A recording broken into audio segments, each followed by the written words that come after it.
唔搞清楚啲文件，考試同做生意一樣，都會亂晒大龍啦。咩係原始憑證 source document？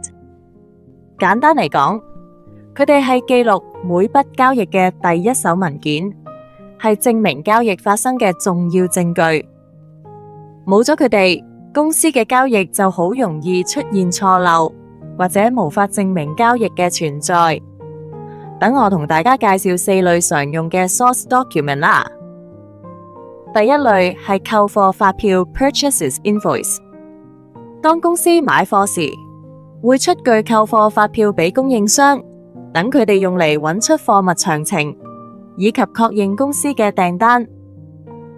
購貨發票詳細列明咗你訂購嘅貨品名稱、數量同價格，幫助供應商準確處理訂單，確保冇出錯。咁樣有助你同供應商溝通，確保交易記錄齊全，貨品準確無誤。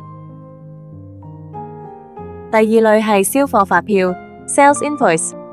銷貨發票清楚列明顧客所買嘅貨品、數量同價錢，等佢核對交易嘅每個細節，確保冇出錯，放心離開。所謂通知單，就係喺發生咗一啲事情之後，公司發出俾對方，話俾佢知佢嘅賬戶已被 debit 或者 credit。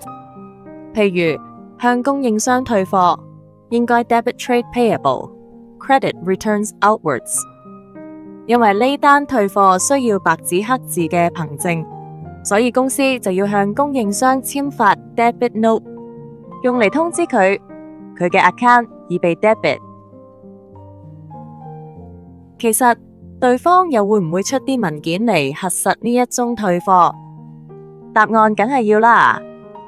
對於供應商，收到公司嘅退貨就屬於 returns inwards， 因此對方會 debit returns inwards。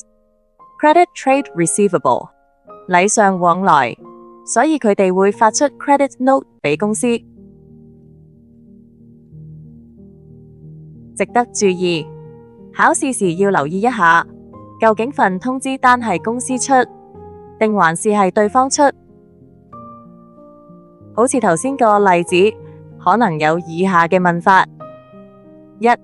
因退貨而向供應商發出 debit note。 2. 因退貨而收到供應商發出嘅 credit note。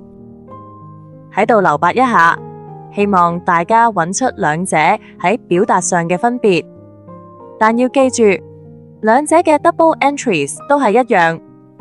下次見。搞掂 BAFS，隨身學，隨心聽。